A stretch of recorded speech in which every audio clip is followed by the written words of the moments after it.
This is Brownie's Podcast! Hey, degenerates, we've missed you. How you going? We're all here. Broads is summer, actually. Beck's in the studio, Dog's in the studio. What I'm looking on the screen at is a man we all know as Summer John.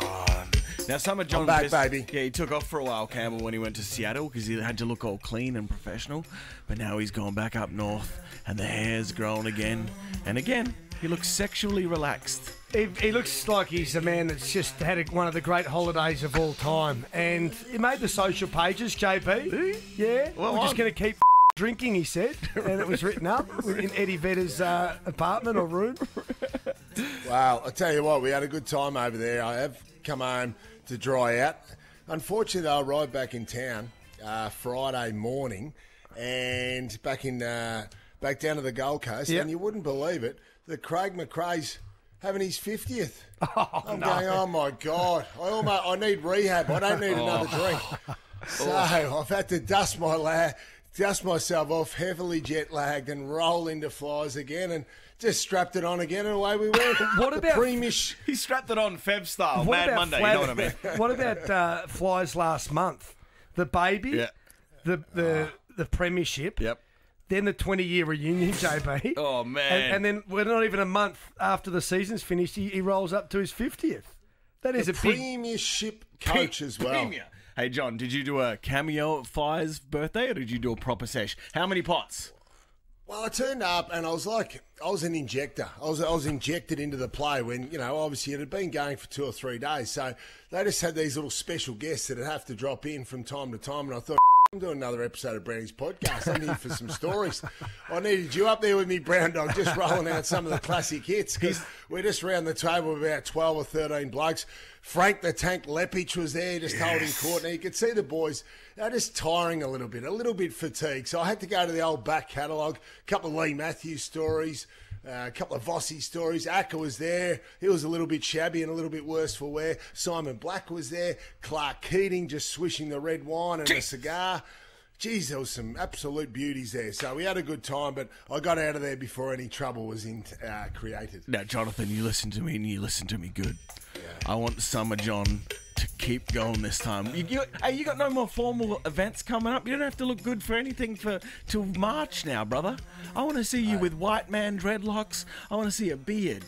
I want to see you hacky-sacking at Noosa. For my birthday present, guys, which I'm sure I'm just waiting for yours, guys. Just send it through at any time. But I did get some beard oil from my wife, Kylie. So is that a little lead in that the beard might be growing on her? Yes. Yes. And does it darken it? Is that beard oil to get rid of the greyness? Well, yeah, I think it is because a few of the greys are starting to flow through, but I think it's just for the silkiness that when she sort of rubs herself up against me, tell me obviously more. her cheeks, her cheeks, I mean, yes, she wants to feel the softness of the my face and my beard and my beautiful whiskers. John's going to start leaking Rudy Giuliani style from his goatee. Hey, do you think, what about Jason Kelce? So Jason Kelce, the Kelce brothers, we know Travis Kelce going out with Taylor Swift. Yes. Jason's his brother who was the centre for the Philadelphia Eagles. What about his look? I'm thinking about, because it's hot up here in Queensland, shaving the head and growing the beard out. Jason Kelce style. I've got a magnificent podcast called New Heights. Yeah. I think that's the look for the summer. John, you can do that. Please, you've been a square your whole life with your appearance. I want you to let it go wild, brother. That's the spirit of Summer John. Yeah, the Lego hair that you've rolled with for, the best part of 15 years. Change it up. I reckon. Apart from when I got the undercut when I was 16 years old. I was just going to say, I bet John had an undercut around the time he had his first Commodore. Oh, shit. Hey, Beck, real quick, hello. Hey. I forgot to mention last pod that you did a marathon, so congratulations, mate. That's bloody huge. How'd you go? Oh, I don't want to talk about the time, but easy PB. Easy PB? Easy VP for next year. That's good shit. So, there Campbell, you go. one for you. Did I see you at Melbourne Fashion Week, brother? You've got spies everywhere, don't you? Yeah. I've never been to a fashion week ever. I would have thought I'm sort of the person that would usually get invited, but I did. Yes. And you've never seen a man more out of place or a duck out of water. I went to the Jason Casson men's fashion parade on Friday evening in Melbourne Town Hall. Now, I know I'm going to sound like an ape here, but it's a shame it's just the boring men's one, because if you got hot models there, at least you got something to look at. Well, there was nothing to look at, and I must admit I did duck out early. What row?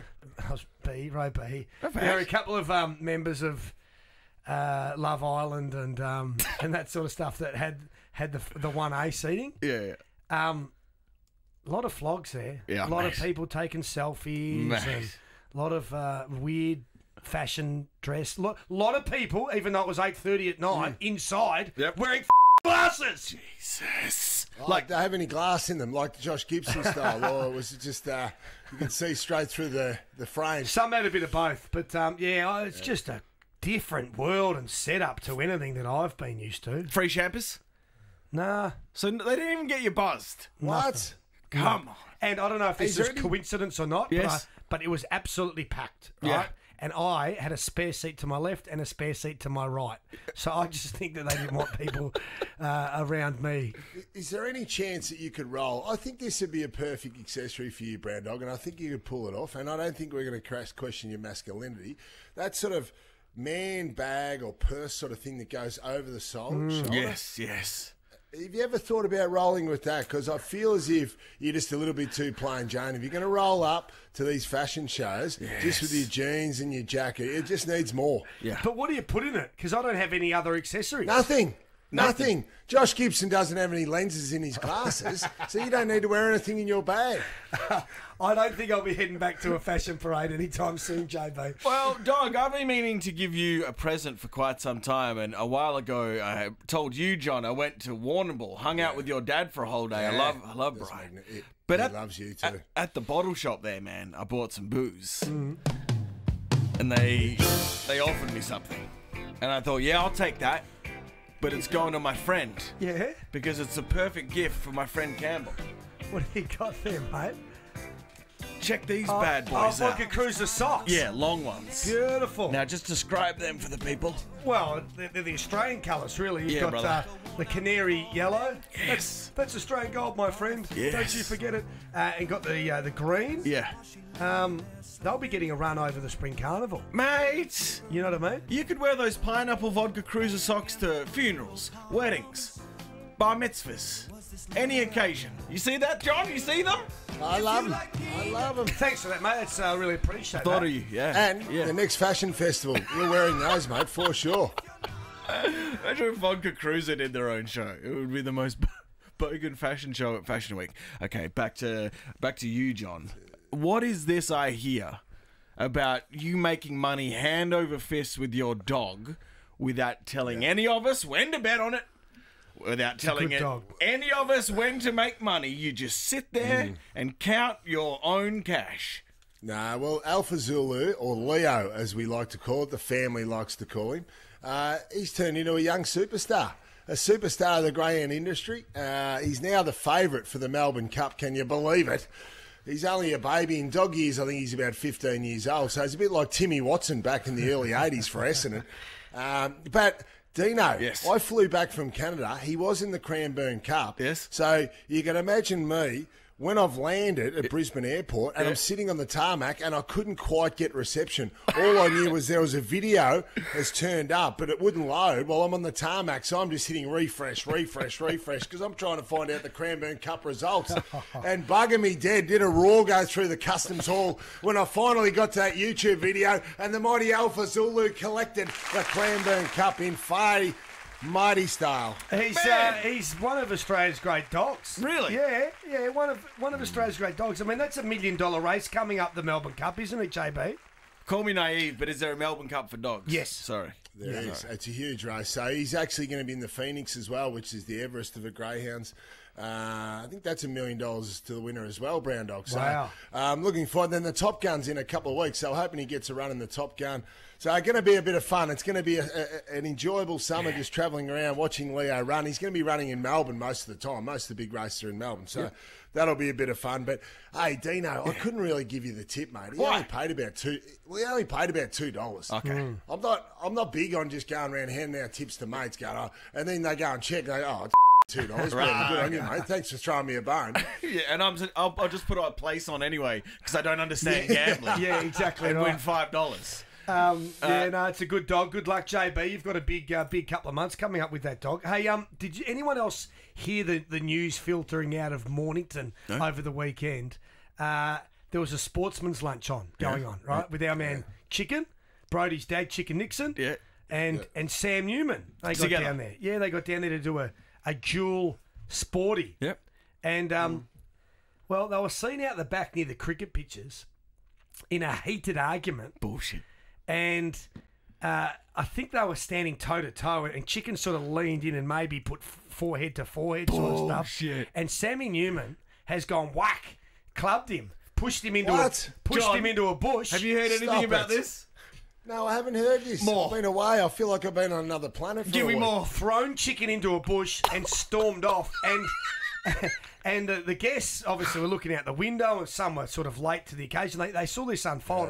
It was the chatter of the Mornington Peninsula, and it's in the paper today. So it's finally made the papers. What caused it was that they'd organised a lunch. Chicken had said to Sam, "Will you come?" He said, "Sure." What's the fee? $3,000, Cash. right? Cash. And so Sam was of the belief that he was getting $3,000 to attend the lunch. So he goes down to the lunch, does the function, puts his hand out to get the envelope from Chicken, and Chicken hands him $1,500. And Sam says, "What do you mean, mate? It was $3,000." And Chicken goes, "Mate, it's my mistake. I wrote down $3,000, but that was for the total fee for the day. Right. So for both of us, it's $1,500 each." And Sammy, well, he doesn't get out of bed for $1,500. He took umbrage at the fact that Chicken was trying to rob him, and so he clubbed him. No shit. How good's that? Now, I don't know where they ended in terms of the fiscal side of things. I don't know if Chicken went, "Well, my mistake, so I'll give you two, and I'll keep one," whatever it was. Yeah. But when asked to comment, he said, "I don't want to speak about the incident, and I don't want to speak about that irrelevant man, Ricky Nixon." Shit. So, John, this has got Packer and Gingell all over it. You know what I mean? Oh, yeah, absolutely. So with those two, I feel like those two should be fighting in a nursing home. What's going on with these two blokes? They should be This is having like ridiculous. a sandbundi fight, but instead of sandbundis, they're erection pills. Hey, do you reckon Ricky Nixon said, "Sam, cash? No cash here." Neville Bartos style. it's good stuff, isn't it? Man. Two of the real controversial Do you members. reckon we're going to be doing this shit when in about 40 years' time, Brown Dog? Because I could see this sort of situation where, we reach out, Brown Dog reaches out to me, he's organised one of his functions, and in these days, like 40 years' time, cash will be tight. It'll be hard to get a gig where there's a cashier, and all of a sudden I go down the road and you haven't got the cash, you haven't got the envelope stocked up, and we're punching on 270. No, actually, we're going to be 80 years old in 40 years' time. I'll always have the cash for you, JB. Don't worry about that. Hey, ads back in a second. This is Brownie's Podcast.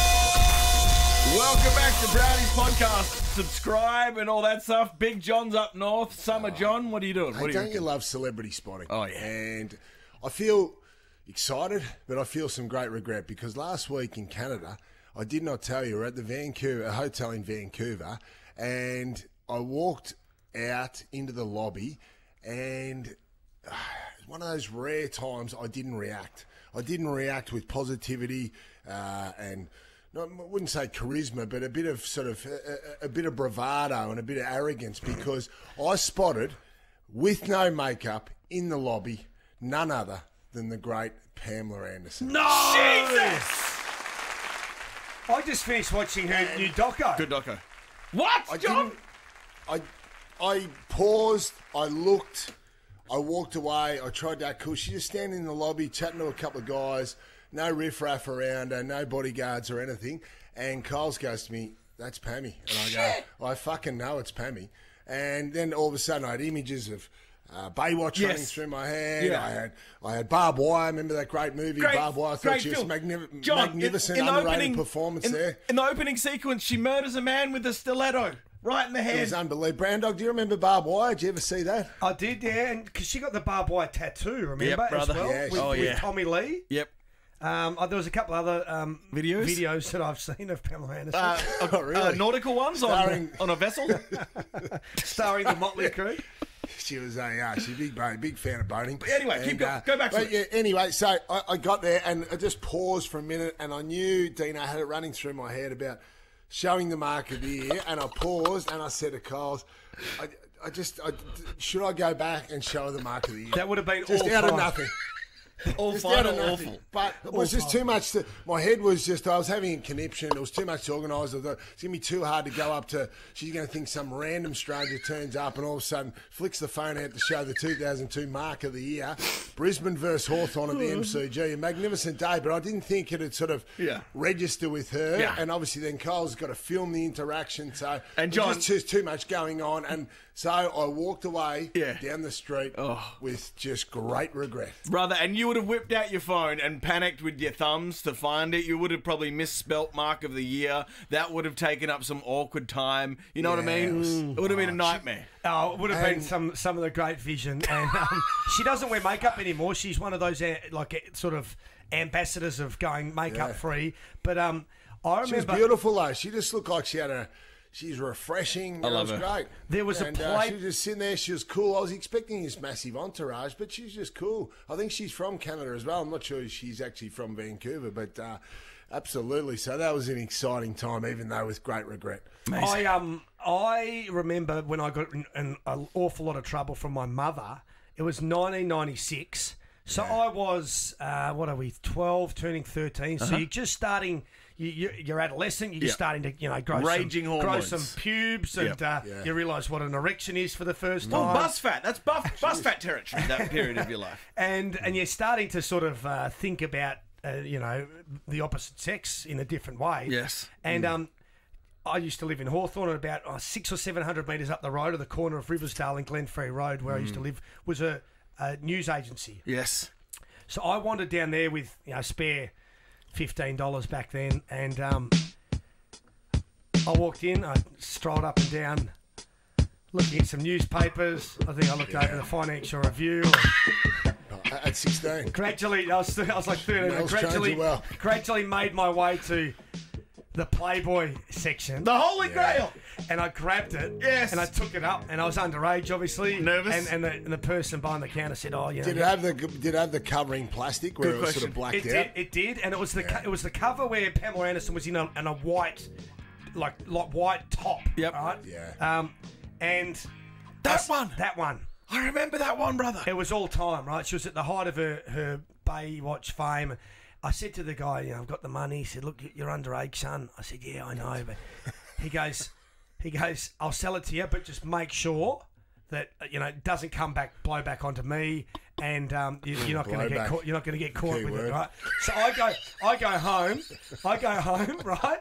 And I go into the garage where we had like this little area where you could sometimes hide stuff, and I slid in there and hid You it. painted the picture beautifully. Yes. And as I later in the day, I sort of go down to get it, To have and a read? sneak it into my room. To have a violent read. And as I'm sneaking it into my room, my mother busts me, right? Ah, yes. And she Well, says, hey. "What's this?" No. And she snatches it out of my hand. No. And she looks at it and she says, "Where did you get this?" No. And I go, the newsagent's up on the corner of Glenferrie and You Riversdale. sold him Ah, you put it in. You sold him out. Mate, You put your supplier in. she stormed up there, Brother, you ratted out on your sauce. threw it down on the table and said, "Did you sell this to my son? He's 13 years of age." And he got his ass kicked. And from that moment on, I said to my old man, what was I meant to say? He says, "Son, you never snitch on someone again." So, Snitch, dog. What were you thinking? I didn't even get to Read it. Oh, man. And it's cost you $15. Oh, is that You right? sold him out. He was doing your horny little ass a favour. I know. And you sold him out within a second. I can't believe I wasn't good at hiding stuff back then. I couldn't bloody even get a day with it. And as we know, back in those days, the internet wasn't a thing. Wasn't so a thing. anything You needed the could hard copy, didn't you? All right, there's been a change. I remember when. Now we don't want this episode to get too smutty, but it's interaction. We're young blokes too. But when a neighbour, we're living in Perth, 13 years old, same age, brown dog, and the neighbour turned up. He knocked on the door, and we're in school holidays. He goes, "Guess what? I found an old removal box in Dad's shed. It was hidden right down the back." I said, "Really? What's in it?" And he goes, "Just come and have a look." Jackpot. We walked around, mate. It was a fucking jackpot. We opened this removal box. There would have been, I shit you not, there would have been 100 magazines in there. Really? All the old school ones. Yeah. Oh, it was unbelievable. So we just sat out the back of that shed for hours and hours and hours. And we felt things that we never felt before, Brando. Yeah. No doubt about it. But we saw it all that day. You had not a lot of reading of the articles. Yeah. But, geez, we saw some interesting stuff. It was a long time before, would you say, manscaping and those sorts of things. Yeah. Would you It say was old stuff from the 70s, old classics. Would you say you became a man that day, Jonathan? I did. I absolutely became a man that day. It was one of the highlights of my 40 years on this planet that I got to get over to the Playboy Mansion party before Hugh Hefner passed away. I think That's we've right, talked you about did this. too, Doc. Did you go in the grotto?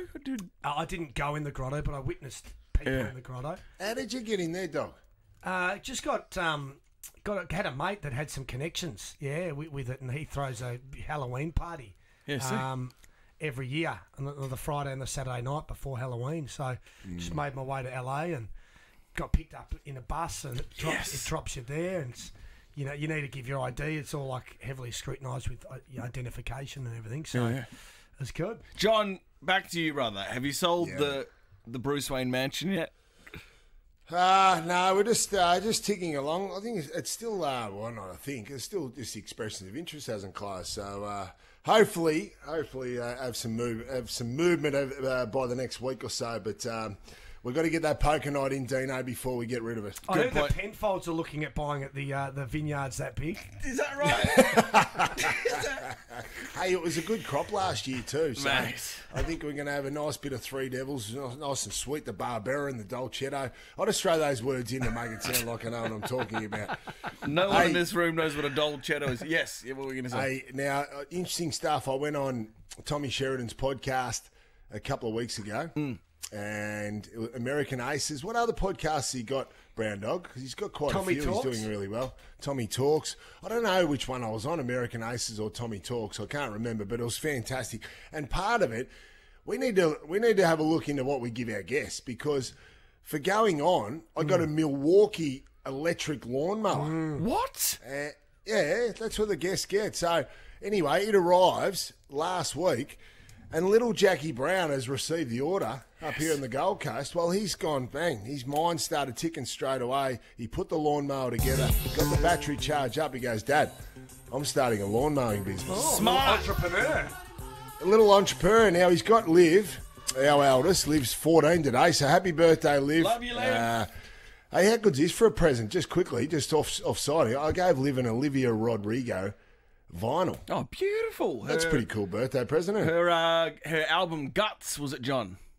It probably was. Is that what it's called? I didn't look that closely. She's a ripper. But, She's a ripper. The only problem is we don't have any vinyl players at home. I probably should have thought that through a little bit more. But anyway, back to Jack's business. So Liv put together a little flyer for him to put into the letterbox of all the neighbours. I love it. So I'm going to send it through. Beck will put it on the social. How much? Very simple. $5 for a little lawn and $10 for a large lawn, including all the edges. Now, I'm the one that's been roped in to do the edges. He's got his contact email here where I'm obviously, you can see me through the video where I have to ask for extra screen time every time we do the podcast, and it goes over half an hour. Can I just ask, Does his email include the business title, or is it just jack@4532@gmail? No, it's just it's just a Funky business one. title that he shares an email between him and little Macy, so they're going to be fighting over. When am I free? That's an important answer. Yeah, Important question. On weekdays apart from Friday, I'm free from 3 p.m. till 5:30 p.m. Some days, other days I'll have things on. However, we'll work things out when I'm contacted. How good's that? Some days I'll have things on, and then Then he's got a little bio. So you'll have to drive into these places, JB, I You assume. just reckon it's going to be in the error. So he Right. reckons he's got the little mongoose BMX. So he reckons he's going to go to work and engineer a little hook for a trailer, and he's going to pull this Milwaukee mower Jim's around mowing. the He's suburbs. got some contests from Jack's mowing. yeah. That's right. He's got his little bio here just to finish off. Yeah. A bit about me. It says, "Hi, I'm Jack, and I'm 10, turning 11 in November." Probably didn't need that extra info. I live in the neighbourhood. I've started this business because I would like to start making money and helping you guys out.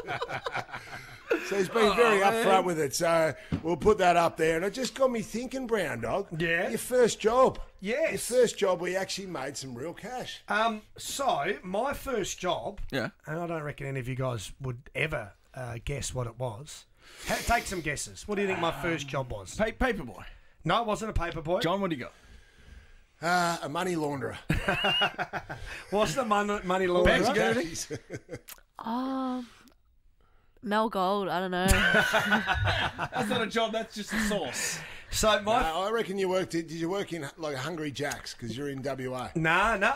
My first job was as an 18-year-old when I got drafted to the Hawthorn Footy Club. Yes, mate. Who the works before that? That was my first job, and it was my only job until I was 30. That is not right. That paycheck is well above the minimum wage, Brando. Well, you're on in your first year. Can you remember? First year, I think I was on like 28,000, and you get sort of 1,500 a game or whatever it was. So John, did you do fast food? Because I did Domino's for ages, but before I had Domino's too, I had to hold the wobble board out on the main road with the specials. So if you stand, You've got the greatest first job ever. brother, you have to stand there like a cockhead with the specials on a board. you did that. Yes, people How pegging long would grapes you have at to you. stand out there for? 2 hours at a time. Wow. People just pegging anything they had in their car at you. Right. But you have a shield, and that's the specials board. Yeah. That's your shield. Yeah, I never considered getting a job. I mean, I was going to school, I was training for footy, and I didn't had have Mel time in Gold, my heavy schedule to get to try and earn money. When you have Mel Gold, you don't need it. What did you do, John? Hey, Deano, do you reckon? Did you? So that was the first job. What can you remember? What you would have at the hourly rate would have been? I do. It was $5.19. Yeah. And I had a $5.19. ponytail, and the guy said, "Look, the ponytail's got to go. Then you got a job." So that day I went and cut it off and started at Domino's. And weirdly, I was under 15. I don't think that's illegal. Is that I don't know. you with the ponytail? Yeah, it was real all- Steven Well, it's Seagal full- areas. Yes, man. It's 14 and 9 months, I think, in fast food up here in Queensland. I think that's what it where you was can actually. work. Yeah. So Hey, just do you like reckon? Did you progress to delivery driver? Yeah, I was a delivery driver and had a 70s Galant. I used to deliver it in, and the door didn't open. So every delivery, I had to climb over the gear stick to get out of my car. Really? Oh, yeah. And did you ever is just fantastic. lower yourself onto the gear stick at all? Occasionally, yeah. On the particularly stressful days. Did you yeah. ever get hungry on a shift, Dino, where you're delivering out pizza? You're out delivering pizzas? Oh, yeah. The greatest sin I ever committed, right? It was towards the end. Dog. So this wasn't a regular thing. I was so hungry, man. So I opened one of the pizzas, ate one bit, right, of pepperoni. But then what I did to hide the crime was just gently move the other pizzas around a bit, as to not make it look like there was a big gap in the pizza. You know what I'm saying? Yeah. Got away with it, brother. Well done. You could have done that a fair bit, I reckon. Yeah, I did it once. No one would second guess that. Nah. And it's not like you can do it for a Coke because they know the crack Of doesn't course. happen. But it's just a bit of misdirection with the moving of the slices, John. Very important.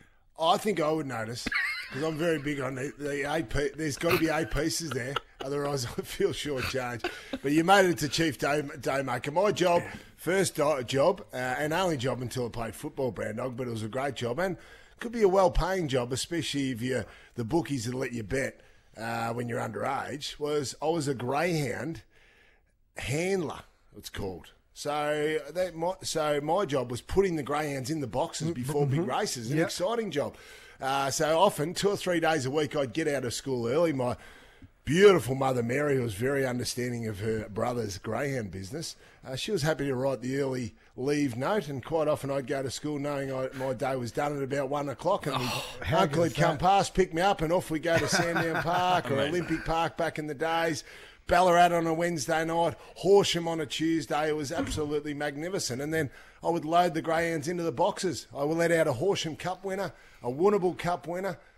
So great days. Would you ever give them a pat and whisper something to them just before they went in the box, just to give them a little bit of added incentive? Yeah. Little bit deep heat on the nuts, just to fire them right up. What about, I let a Woonable Cup winner out. Another currency is called. He paid $13 on the day. He was out of box 7. So he won the semi-final, and so obviously my uncle is very well, they're all superstitious, so you've got to have the same handler. So he was into the final. So, JB, you've got to go and get dressed. You have to get measured up and dressed for the tuxedo, because the next week for the Woonable Cup final, the dog handlers had to wear a tuxedo out to the track. So I'm 14 years old wearing a tuxedo, Deano, with a bow tie and everything. Stunning. And another currency came out and won the Woonable Cup. How good's that? That's amazing. And also, famously, when your dogs would win, you'd stop at the servo and give them a Big M or like a giant-ass choc milk, wouldn't you?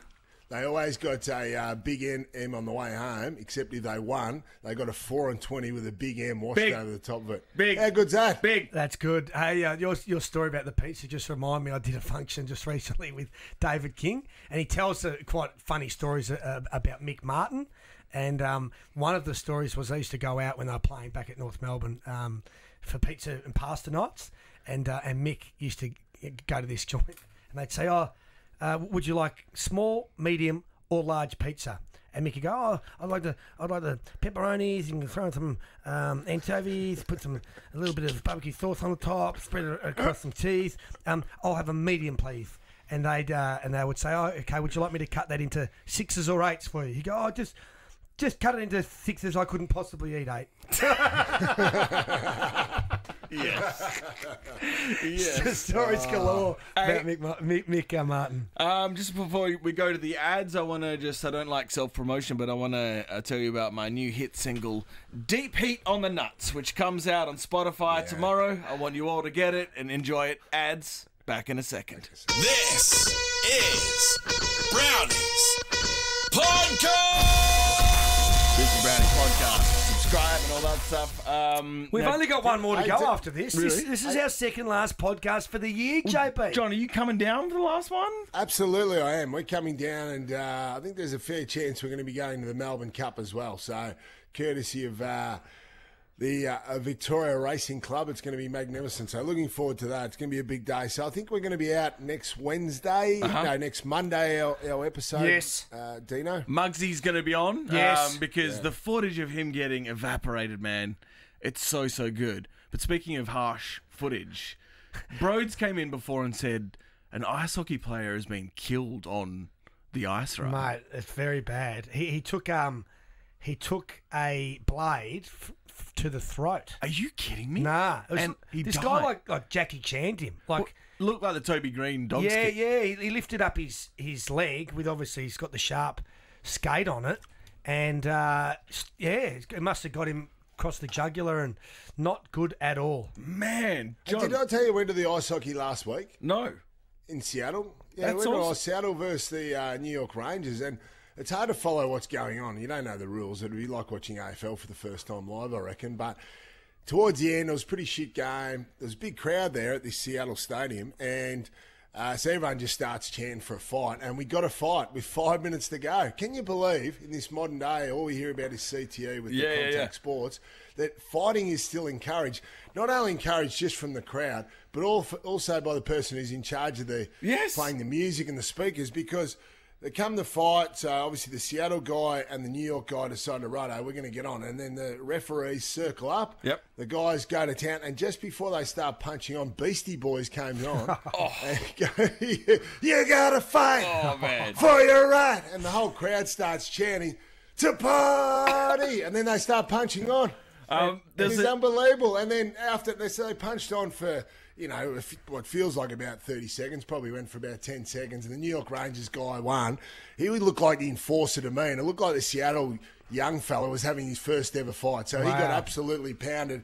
And then they fell over, the refs jumped in, and as they then get sent off for 2 minutes in the sin bin each, then Offsprings, you got to keep them separated, jumps on. So I couldn't believe in this day and age, as I say, they're trying to get away from physicality in sports. Yeah. That is encouraged in ice hockey. Is the ice hockey thing your what a world, or did I step No, on that? not at all. But the guy's name was Adam Johnson. Okay, so yeah, right. R.I.P. to him. It was in the second division. This is audio from this happening before, right? But this is a goalkeeper who gets his jugular nicked. And it's so hectic. If you want to come around and watch it, you can, but I can't watch this. I'm not gonna This watch was it. an NHL story. Yeah. This one was. Yeah. Have a listen. Shot Rito makes the save At the top. puck in front. Benoit home jump and the rebound, but it's stopped by the left pad. Here's Bodger sending it back in front now. Comes back to the line, kept it by Krupp. Now recovered by Lauder, gets it back over the line. Here's the pass on into the Buffalo zone. Mahar goes to the corner of the pass. And, oh, wow! But watch Malarchuk. That's the story right now with the red. Oh, look, man. That is the... Oh, my God. Oh, please take the camera off and don't even bring it over there, please. Oh, my God. Just keep it away. Oh, terrible. Oh, my God, what happened? So what happened is jugular, and then John, here's what's amazing. There was like an army medical vet in the crowd who jumps on and pinches the guy's jugular to stop it bleeding, and he lives. But how gross is that, Campbell? Yeah, that's no good. You can see all the blood on the ice. He Yeah. went through a lot of...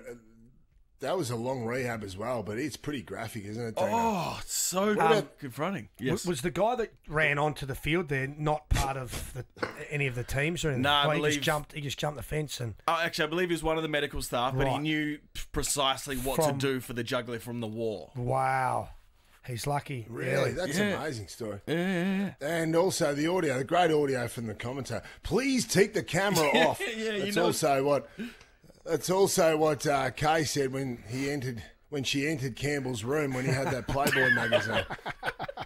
Have we got a what a world Please take the camera off. We certainly do have a what a world. A Tasmanian man, his name was Jacob Heatley Johnston. Mm-hmm. He's appeared in a Launceston magistrate court where he's pled guilty to engaging in sexual intercourse with a goat on 2 separate occasions.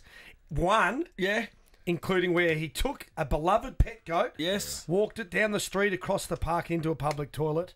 A cleaner discovered the remnants of what had unfolded in there, and he's been found guilty via DNA swabs and a veterinary examination.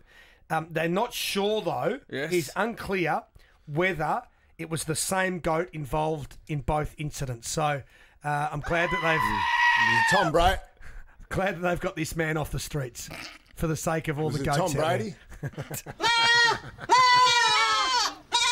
That's what a sick mother audio from the incident, sadly.